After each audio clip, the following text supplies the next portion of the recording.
Mathura NSUI के जिलाध्यक्ष ने वृद्ध चिकित्सा संस्थान के पास भारतीय नर्सिंग काउंसिल की मान्यता न होने पर और छात्रों के भविष्य के साथ खिलवाड़ करने का आरोप लगाया है। उन्होंने कहा कि शिकायतों के बाद भी संस्थान के खिलाफ प्रशासन कोई कार्रवाई नहीं कर रहा है। गुरुवार को भारतीय राष्ट्रीय छात्र संगठन एनएसयूआई के जिलाध्यक्ष एडवोकेट हरीश पचौरी ने डीएम की अनुपस्थिति में एडीएम प्रशासन को ज्ञापन सौंपते हुए बताया कि संस्थान के पास भारतीय नर्सिंग काउंसिल की मान्यता नहीं है। बावजूद इसके पिछले 4 साल से विद्यार्थियों को गुमराह किया जा रहा है। मान्यता न होने के बाद भी विद्यार्थियों के लगातार प्रवेश लिए जा रहे हैं। जब विद्यार्थी कॉलेज प्रशासन से आईएनसी की मान्यता के बारे में जानकारी मांगते हैं तो उन्हें टाल दिया जाता है।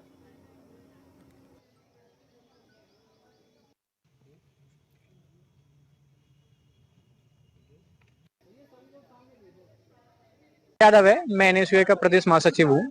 जैसा कि आप ये देख रहे हैं, यहाँ पे छात्र इतनी गर्मी में आए हैं।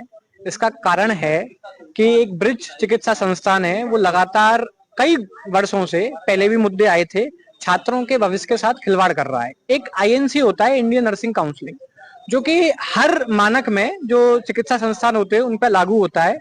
हॉस्पिटल उसके नाम पे एडमिशन लेता है, अपने प्रोस्पेक्टस में उसको शो करता है और उसके नाम पे 1.5-2 लाख रुपए फीस लेता है। और जब छात्रों की पूरी साल खत्म होने की बारी आती है और पता पड़ता है छात्रों की वो मान्यता ही नहीं है, उस मान्यता का प्रभाव ये होता है कि छात्र यदि दूसरे राज्यों में जाकर के नौकरी करता है तो वह लाइसेंस मांगा जाता है। एम्स अथॉरिटी और बाहर भी जाता है तो वो सूचकांक के तहत वो जरूरी होता है, वह इनके पास नहीं है। जब इनसे छात्रों ने प्रिंसिपल महोदय और डायरेक्टर महोदय से बात करने का प्रयास किया तो पता पड़ा कि छात्रों को धमकी दी गई, उन पर एफआईआर की धमकी दी गई, ये डायरेक्टर ने कहा।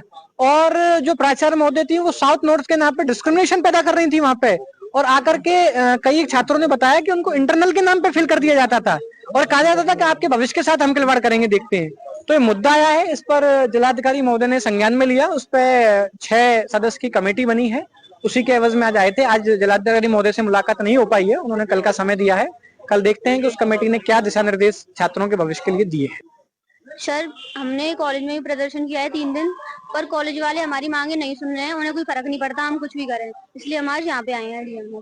जब हमारा एडमिशन हुआ था तो उन्होंने बोला था कि आईएनसी एफिलिएटेड है कॉलेज, और इनके प्रोस्पेक्टस में भी लिखा हुआ है, सब चीज में लिखा है, मतलब रिकॉग्नाइज्ड है और बोर्ड पे भी लिखा हुआ है, बट असल में ये रिकॉग्नाइज नहीं है और ये इन्होंने धोखाधड़ी करी है, हमारे साथ 420 करी है। और मैं विद्यार्थी बीसीएस का छात्र हूँ। मैं बीएससी नर्सिंग कर रहा हूँ इस कॉलेज से। तो जब मैंने यहाँ पर एडमिशन लिया था तो मैंने इनको पूछा था जनरल नॉलेज के लिए कि मतलब एक तो ये इम्पोर्टेंट है कि आईएनसी है या नहीं, तो इन्होंने बोला था कि हाँ आईएनसी है, पर उन्होंने अपने प्रोस्पेक्टर पे और एडवर्टाइजमेंट में सारी जगह मेंशन कर रखा है कि हाँ इनके पास आईएनसी है। बट जब हमको कुछ टाइम बाद पता चलता है कि इसमें आईएनसी नहीं है तो हम प्रिंसिपल से बात करते हैं। प्रिंसिपल का रिप्लाई आता है हमारे पास कि आईएनसी तुम्हारे लिए कोई इम्पोर्टेंट नहीं है। हम उस चीज को इग्नोर करते हुए अगला सेमेस्टर पास करते हैं। तो फिर उसके बाद हमको पता चलता है, क्योंकि बहुत सारी वैकेंसी हम चेक करते हैं ऑनलाइन, तो वहां पे बहुत जगह लिखा हुआ था कि आईएनसी मस्ट इम्पोर्टेंट है। तो उसके बाद हम दोबारा जाते हैं तो वहां से भी हमको डिनाई कर दिया जाता है। हम एक स्ट्राइक करते हैं उसके बाद कि हमको आईएनसी चाहिए। तो उसके बाद जो प्रिंसिपल का जवाब आता है वो आता है कि हम आईएनसी नहीं लाने वाले, बताओ तुम क्या कर लोगे। प्रिंसिपल का ये जवाब होता है। उसके बाद हमारी जो स्ट्राइक होती है उसके बाद हमारे सीधे ये धमकी दी गई थी कि तुम्हारे इंटरनल्स कट कर दिए जाएंगे, ये कर दिए जाएंगे, और ये ऐसा हुआ भी था।